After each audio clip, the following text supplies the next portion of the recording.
Welcome to a bonus episode of Talking Pictures Trivia, the podcast in which a group of geographically challenged friends explore movies through trivia as an excuse to keep their friendships alive. I'm one of these friends and today's host, Nick, and with me is... Tom. KJ. And I'm Chris. For those joining us for the first time, we start off each episode with a movie quiz, as these 4 rapid-fire trivia questions will determine who earns today's trivia crown. The first question is worth 1 point, and each question after that is worth 1 more point. Then we'll follow it up with a theme discussion, this week being the essence of the source material. This episode is being released as close to the movie release as possible. Tom, tell us about today's movie. Walking up to theaters in 2023, we would have had to choose between Shazam 2, Creed 3, Ant-Man and the Wasp 3, John Wick 4, Scream 6, and today's movie, Dungeons and Dragons, Honor Among Thieves. Nick will be our questionnaire today, but Chris, as our most experienced D&D player, what is D&D, Honor Among Thieves, all about? Welcome to Faerun, the main continent of the Forgotten Realms, where magic is real and adventuring is a full-time job. This movie allows you to jump right into one of our friends' games and join them on their epic adventure, or a side quest or two. These adventures include our 2 major protagonists, Edgin and Holga. After a heist goes wrong, Edgin and Holga end up in prison, where we are then allowed to watch as they miraculously escape and then try to return to their normal lives through a variety of side quests and with a myriad of different friends along the way. So before we start our questions of the day, I am going to have everyone roll a D20 initiative check, which is going to be done in the link. All or right. a giant D20 ball that Chris has. I guess it's a die, not a ball. So everyone roll a D20 initiative check to see order. KJ rolled a 7. It keeps spinning. It stopped. Oh. I got a 16. I got a 13. Okay, so the order, and we're going to go opposite, right? Because usually we make the people, the harder part is to go first or last. What do you think? First is probably harder. Yeah. Okay, so it's going to be, we're going to go reverse order. We'll go KJ, Tom, Chris. You talking about for the answers? Yes. Oh, that's fantastic. Well done, Mike. Well done. I love it. I love this episode already. Well, I guess I should do it the other way then, right? No, I don't know. You can cut this part. Advantage goes to the 16. I think Okay. They get to pull up. That's what I thought. Okay. As long as I get to be the bard. It's time for question 1. Who is the true villain of this film? Locked in. I thought it was a fluff question. Locked in. But I gotta say, guys, I'm not gonna be good with names, so there's gonna be a lot of by reference situations here. I'm gonna lock in also. I'm not confident about this but whatever. We didn't roll a confidence check, though. It was just initiative. Here we go. Due to the initiative rolls, KJ, you're going to start. The Red Witch's boss. Tom.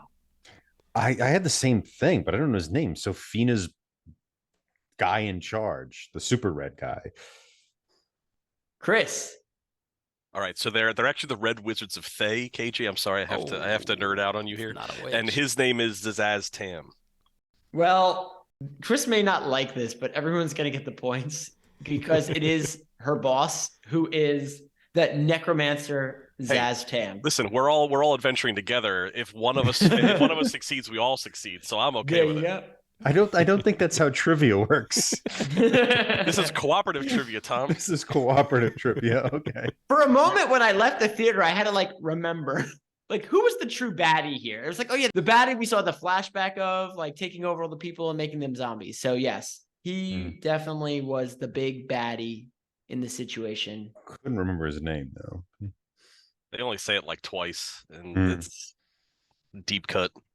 Is he in the game? Yeah, he's from the game. He's from the original source material. He's been around. Mhm. Yeah, I think he was actually in a couple of the video games as well as a main antagonist. So if anybody played any of the early '90s PC games, they would have recognized him as well. It's time for question 2.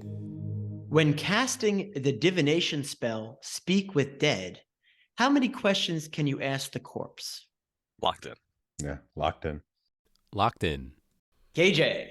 One more than you'll be asking us tonight. 5. Tom. I Good like luck that following that answer. up. Yeah, I like that answer. It's because I'm playing the bard. You're playing the bard. Yes, I will. I'll be the paladin Sir and Robin. have. Oh wait, wrong, wrong material. I'll be the paladin and be confused by your irony and just say 5 stoically. I'm definitely the ranger hiding in the corner with his bow and arrow, and I shoot my arrow at a piece of paper that says 5 on the wall. Well, so far we're going to have a flawless episode. Everyone gets the 2 points for that one. The reason I actually wanted to bring this one up too is I really enjoyed how magic was portrayed in this film. Magic is a tricky thing. And most times it's just like fireball, ice, this, that, the other, some lightning bolts. But here they really did try to have each magical element have its own vibe and feel. So just wanted to bring that one up too. I really enjoy. Anyone else? Like I just really thought they did a good job with the different types and characteristics of magic. I also liked how they showed that not everybody was good at it. Yes. That like it took skill, and that some people were better. Like the paladin in the movie was definitely better. He was a higher level than anybody else in the adventuring crew. And I liked how they started. They didn't actually call him by name, but they started to sprinkle in magic items. Mhm. So like he had a coin that allowed them to speak to the dead, and she had a pendant that the daughter had a pendant that let her disappear. Like all these little sprinklings of things that are in the game, things that have legitimate pages in the rule book that are just on screen, but not necessarily. They weren't trying to overwhelm people with this like, look at all the stuff we know. But it was interesting to see as a fan recognizing that stuff. The other thing I liked about the questions is they say 5. That seems like an arbitrary number. But they were taking the Mickey out of the game a little bit. Where they Because it is. It's time for question 3. It wouldn't be Dungeons and Dragons without dragons. How many dragons were in this film? Locked in. I would love to be proven wrong, but I think I know. Again, when you only get to watch it once in the theater, it's all on memory. I guess I'll lock in. I'm locked in with a guess, but I'm guessing too. Yeah. I think I could back it up. Locked in. Start us off with that guess. All right, I had 4. There was the overweight dragon. There was the statue dragon towards the end. There was the dragon in the quick scene of a flashback that seemed to be throwing up black tar. It's also in the trailer. And then the other one I had, was there a dragon in the prison that kind of chased them out? That was I wasn't sure. So 4 is my answer. Tom. I had 2 because I didn't think that thing at the end was a dragon, the statue. Because I remember the flashback thing, and obviously the fat dragon everybody remembers. But I just didn't think the thing at the end was a dragon. Is that a dragon? So I'm going to go with whatever, 2. Chris?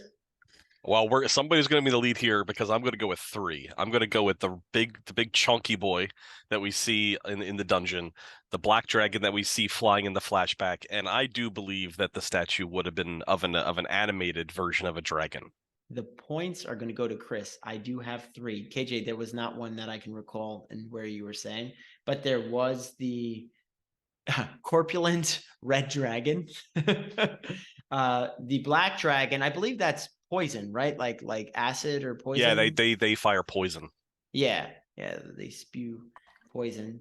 And then I did count the dragon, the statue dragon. I didn't know if that was supposed to be a gold dragon or whatever, but it was another Dragon-esque, yeah. Yeah. Fair enough.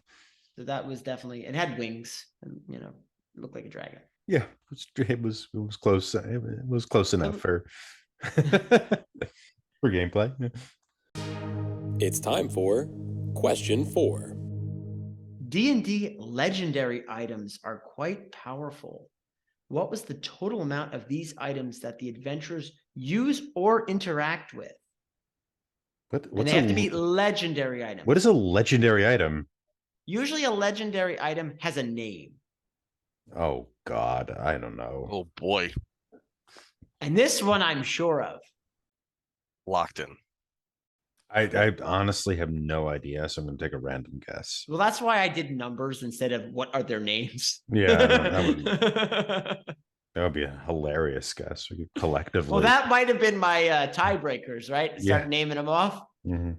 But so far, Chris is ahead with, what the heck does he got? 5 points? No, 6 points. And you guys have 3? Is my math correct? Yeah, I have 3. I didn't even know this was a thing. I mean, I'm locked in. I Not to be confused with artifacts, which may be even rarer, but legendary items. All right. I'll lock in with my little list here. KJ, start us up. I have 5. The portal gun, the speaking stone. Oh, I have 6. The portal gun, the speaking stone, the thing that turns the daughter invisible, the resurrection stone, the helmet of helmets or whatever that was. And then the little, was it a wild card magic thing that the sorcerer that wasn't very good used to flip the gravity? So I have 6. Tom. I also have 6, but I'm not going to tell you what they are because I pulled that number out of my colon. So there. Chris. I went with 5. I had the helmet. I had the hither thither staff, I think it was called. Although I'm Yep, butchering yep. that. The horn for sure. Oh, I forgot about the horn. I don't think the speaking stones are legendary though, so that's why I'm going to go with 5 instead of 6. That's my conclusion. Okay, so unsurprisingly, Chris has taken down this episode flawlessly. It is 5. And yes, the key here was legendary items, okay? A speaking stone, that's not so legendary. A lot of people have speaking stones. What makes something legendary? Usually it has a name. There's usually only one of them, or they're very, Yeah, very limited. Like yeah. that's the only horn that can summon that red mist that kills people instantly. So if you'd like to know what the legendary items were, it was the Horn of Beckoning Death, I believe you're referring to. Pretty Whoa. cool name. The Hither Thither staff. Yeah. How did we forget the Tablet of Reawakening? That's a big part of this whole plot line. Red Wizard Blade. Once you take that, it reduces you to 0 hit points. So you're done. Unless you happen to have a Tablet of Reawakening. And of course, KJ got the Helm of Helms, the Helm of Disjunction. That one I had. The thing you put on the witch that makes her not have magic isn't legendary. No, because there was multiple ones of those. Oh, and the thing that makes you invisible isn't legendary. We just couldn't see the others, Tom. Usually the ones that had a legendary moniker were like big names like I just shared. Oh, yeah, because I had the wrist thing that prevents the magic person from having magic. I had the invisible thing that makes little girls invisible. The staff that makes you teleport very conveniently. Hither thithers. Yeah, very conveniently. That came out of the blue.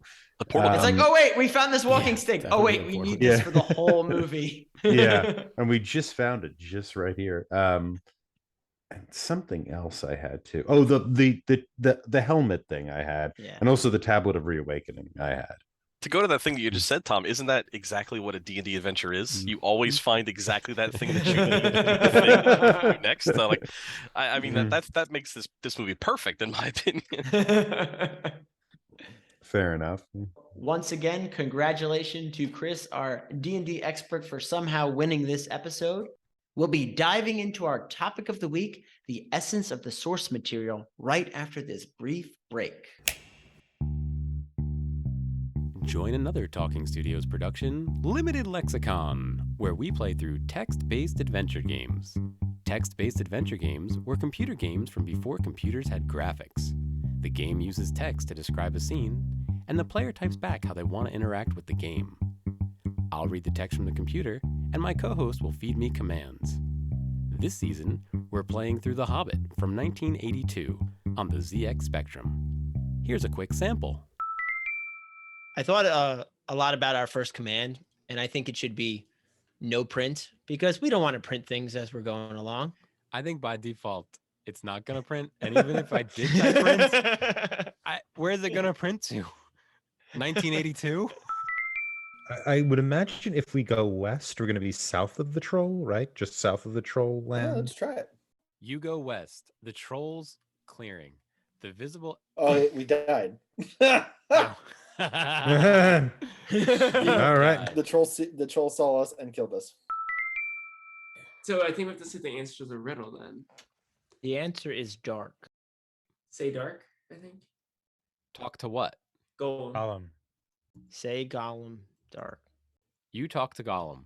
Thorin says, "Hurry up," And we died. and we died. So we went northeast last time. So let's go southwest. You go southwest.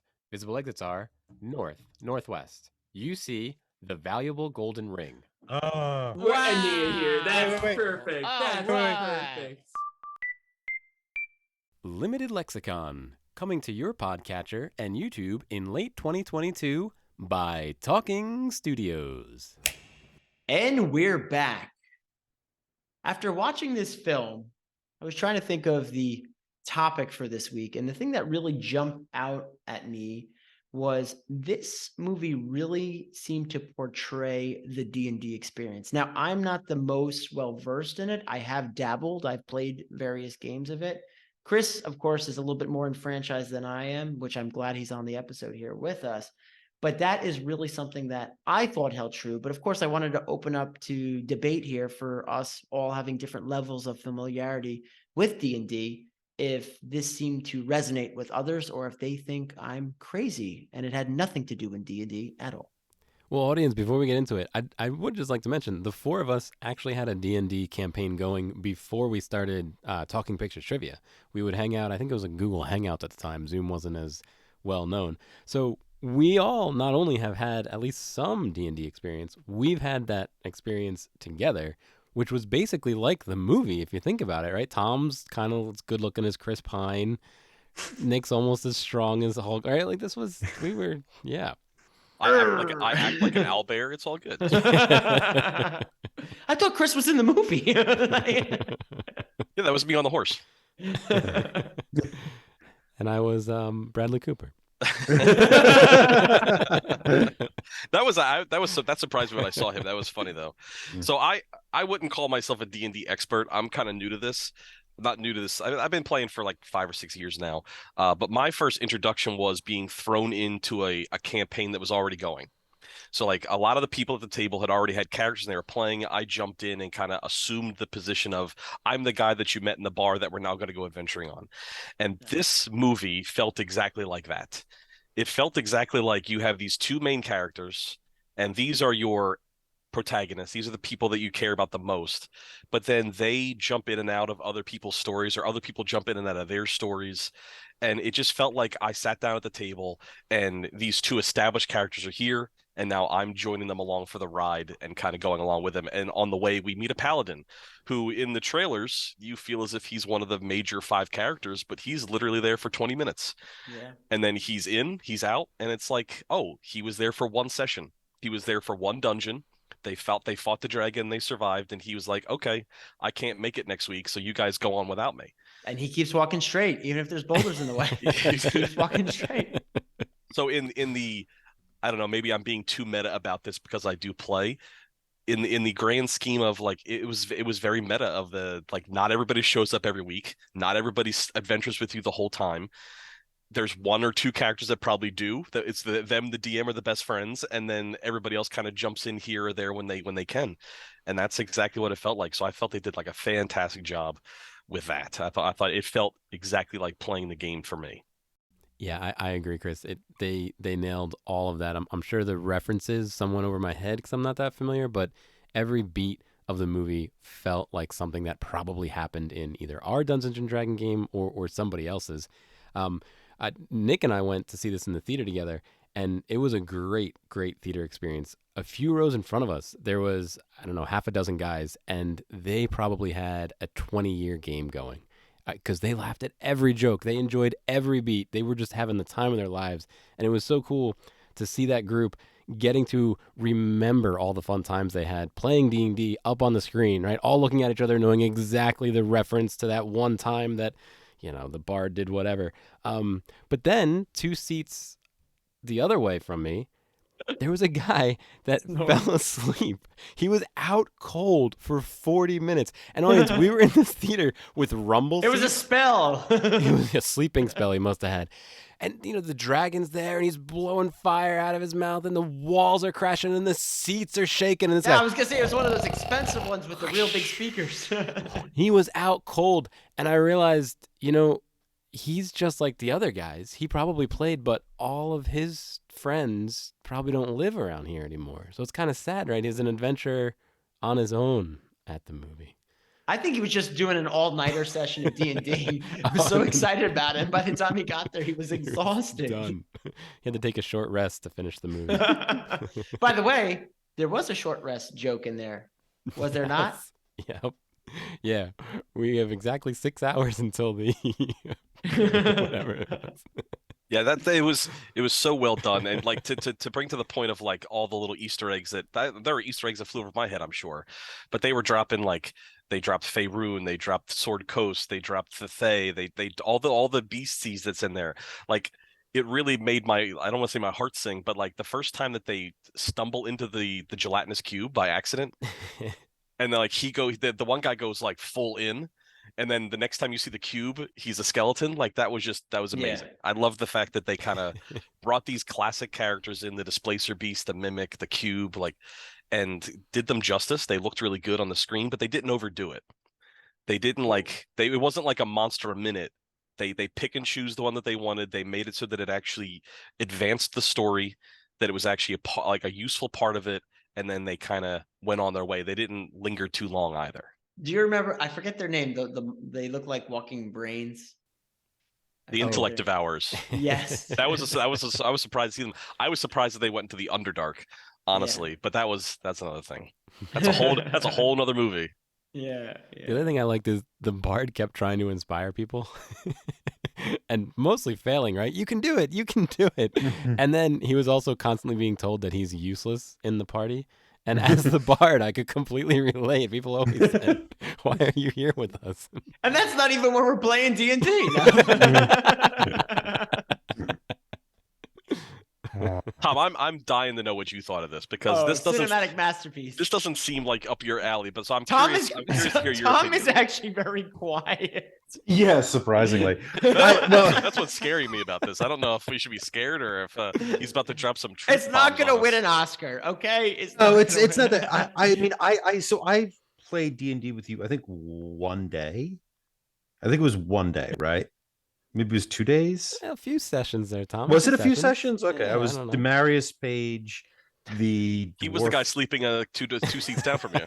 Yeah, no, but I was a unusual character, but I eventually stopped playing because a pretty girl invited me to a party.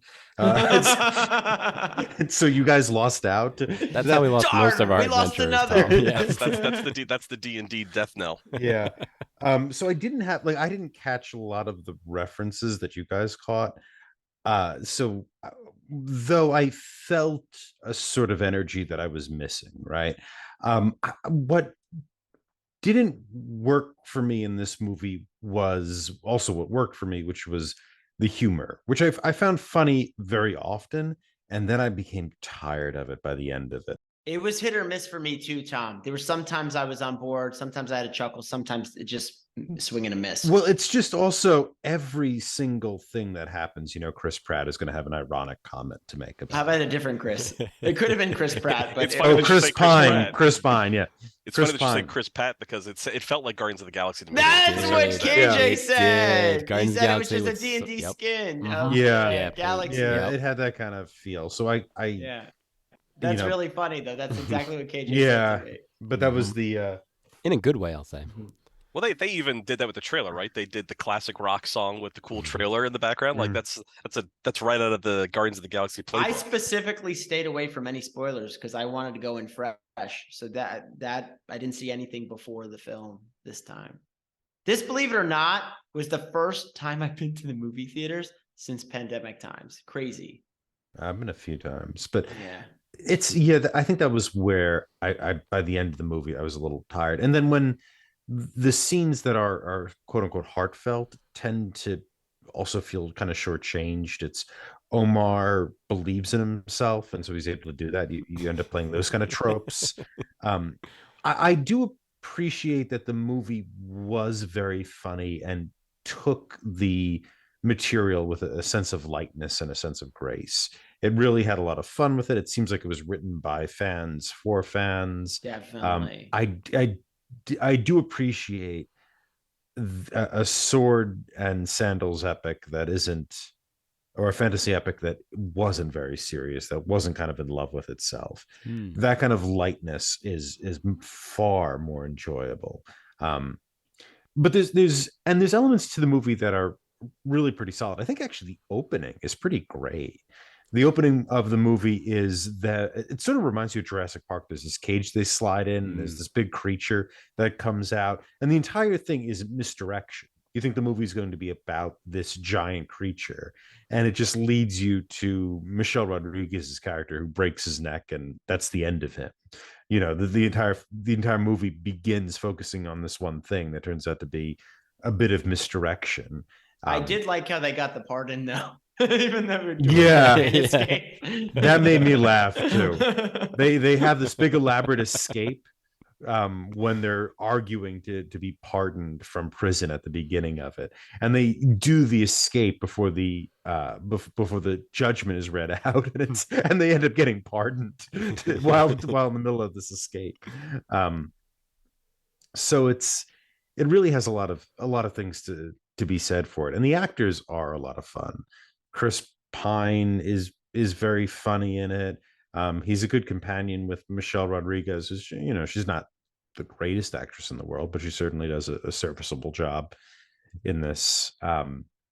The fellow from Bridgerton who plays the Paladin is quite funny with them. I think it's just the constant ironic joke at every single thing. After a while, just really wore me down. And there isn't a lot of plot or kind of human interaction. I'll be outside honest of though, I that. did like some of the twists and turns though, because they didn't just have a plan and it worked. I like the way they played with that. Sometimes these movies can have a really rudimentary plot. Okay, they did show the trials and tribulations of how when a group of adventurers are trying to solve something, they think they got there, but the vault is empty and they had to go another way. So I did enjoy that, but you're right. It's not super deep, but there was at least more than just a straight linear path. Yeah, there's a lot of MacGuffins in this. It's a kind of a MacGuffin heavy film. And so is D&D, right? Yeah. Yeah. So one Mhm. from one thingy to another thingy. We gotta get the helmet, then we gotta get this other thing. Yeah. But I would say things that made me laugh a lot was when the paladin's walking away and they're commenting on that. Um, when they do the spell and Chris Pine's character, the bard has to play the lute and it starts going wrong and it Oh becomes deformed. so it's like melting or like Yeah. Yeah, that was also really funny. It's always great to see Hugh Grant in things. Especially Hugh Grant chewing the scenery like he was. It was Yeah. Yeah, he was having a lot of fun. It's enjoyable for him to be back in it. And even the blimp with his head on it was Oh, got me in yeah. trouble every time I yeah. saw that. Yeah. I don't know. The other supporting characters, though, they sort of bleed away. There's that kind of Fey girl with the ears the from tiefling. it. The tiefling. Yeah. From I Demon mean, Descent. yeah. They have one extended scene, a single shot scene, which isn't a single shot scene, obviously, of her transforming into different creatures while trying to get through a castle. And it's one of these 8-minute uncut scenes that actually has a bunch of cuts in it that have become incredibly popular. Back when Children of Man did it, it was cool. And now I feel like every movie I see has one of the, if it's an action movie, has one of these uncut scenes that is supposed to be kind of a centerpiece of the movie, but it felt kind of also a little tired to me. Her character didn't jump off the screen at all. And honestly, I wasn't a big fan of Omar's character either. I'm also entirely over this, like, just believe in yourself and things will work out well kind of trope. but his character has very little else to say for him. So he sort of disappears into the background as well. I think the supporting cast generally just isn't that interesting, which is another thing. They sort of really are overshadowed by Michelle Rodriguez and Chris Pine. But that goes back to Chris's comments earlier, right? You have the core group that goes, and then these supporting characters that come in and out of different adventures. So Yeah, has that. I think it's by design, but I do agree with you. yeah. I mean, Sometimes you're making a movie. You gotta have, Yeah. like, yeah. No. I get what you're saying there, and I also felt that too because when I was talking to KJ, there were some times that I didn't buy the rapport or relationship within the group, but it was not enough to stop my enjoyment of the film. I also think it was a 2 hour and 15-minute movie already. And they Yeah. were trying to make it accessible to the masses, which is why I think they leaned heavily into the humor, because anybody could laugh at the I'm going to go last when the paladin falls down the hole. You don't have to know D&D at all to get to laugh at that like stupid little joke. So I think that's why they leaned on that. And also, if they had tried to do any more deep dive of any of the other characters, this would have been a Justice League debacle, like where they focusing on the two characters, giving them a relatively good backstory, and then just letting everybody else tag along seemed like the right choice just for time purposes. Yeah, but you could still have an interesting collection of these like roguish people.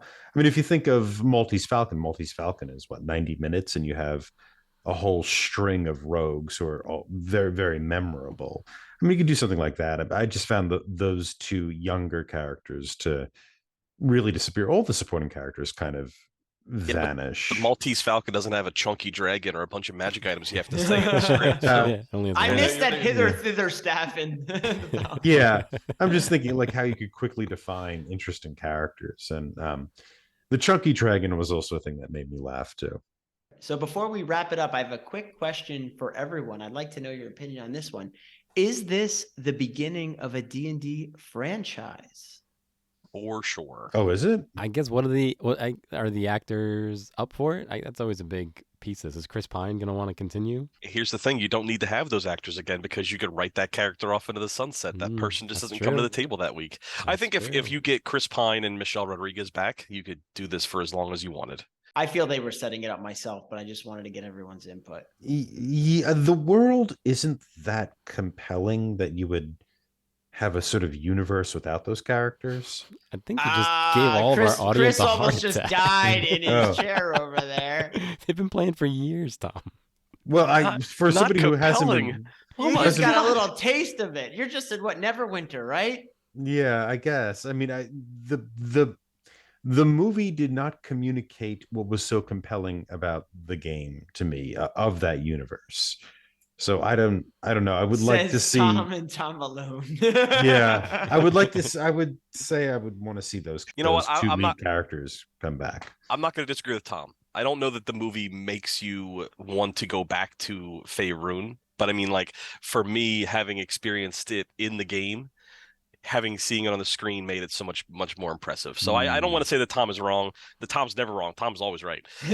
I don't want to disagree with Tom, because if the movie only by itself probably doesn't really elicit like, oh, I really need to get back to this planet. I need to get back to this plane, wherever we were. I don't know. What are we playing? It's in Pathfinder. I don't know. So like, but as a person that's played, as a person that knows even any of the source material, it was fantastic, and I can't wait to see them do other characters like Dritz. I can't wait to see him do other big characters from Forgotten Realms. Did you guys notice the cameo in the labyrinth scene? I don't know. Was that Tom Morella? I don't know. Rage Against the Machine guy was in it. Well, he's a big D&D head. He plays Yeah. D&D all the time. Mhm. But did any of you watch the old cartoon, the old Dungeons and Dragons cartoon? I know it No, exists. I So there wanted was a to. cartoon. There was a cartoon where a group of kids go to an amusement park and they get on the D&D roller coaster. And when they go through the roller coaster, they end up getting transported to the fantasy realm and become D&D characters. If you in the labyrinth, when they're releasing the party into the labyrinth, there's another party off to the left that you see, like in the far shot. It is the characters from the animated show. Oh. So if you pull up a picture of the animated characters and you look at that scene in the movie, you can see each and every one of the characters Oh, that's are there. The ranger, the barbarian, they're all there. In fact, the one guy actually picks the axe up out of the chest. Yep. That was that was from the cartoon Yeah. as well. I remember that scene. Well, I know someone else who would have survived the labyrinth. That's our winner of the week, Chris. Congratulations for taking this one Hey. down. Nice. What a high intelligence roll. Thanks for having me again. This is awesome, guys. Unfortunately, the chest was empty at the end of this dungeon, but thanks for playing. At least it wasn't a mimic. Yeah. At least it wasn't a mimic. You can rate and review this show anywhere podcasts are available.